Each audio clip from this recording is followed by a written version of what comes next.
So eto na nga, mag-unbox ulit tayo ngayon ng cellphone. It is Umidigi A7s.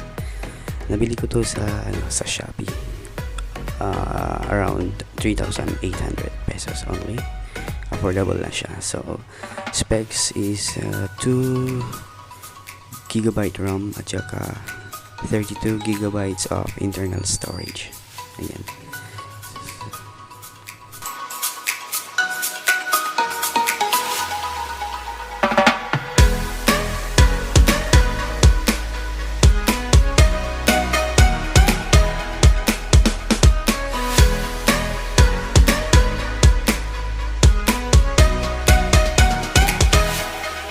Ayan, ganyan po ang itsura ng kanyang box.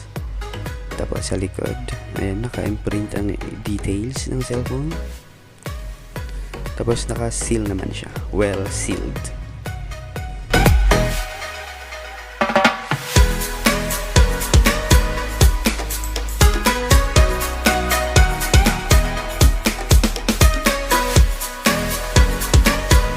Buksan natin at i-check natin kung ano ang laman. We have our cellphone, unit ng cellphone. Ayan.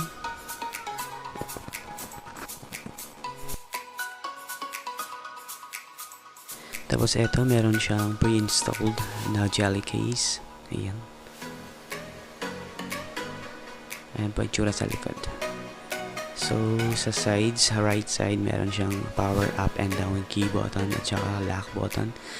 Sa kaliwa naman, meron tayong temperature key button. So, we have our included in the box is type C charger, SIM ejector pin, at saka ang user manual. Ayan po siya, type C.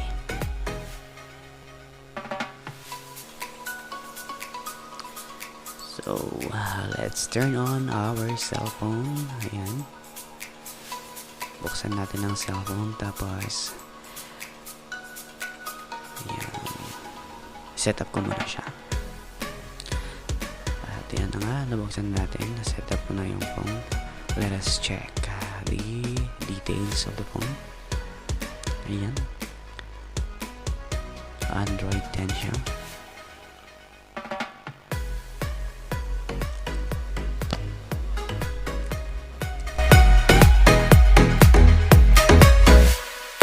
Ayan, and by the way, kung nakikita nyo, meron din siyang pre-installed na tempered glass. So, ito yung sinasabi ko sa left, yung temperature key button niya. Check natin, kunin natin yung temperature ko. Ayun, gumagana naman yung temperature niya. So, pwede sa katawan. Ayan. Tapos ito naman, camera check tayo. Ayan.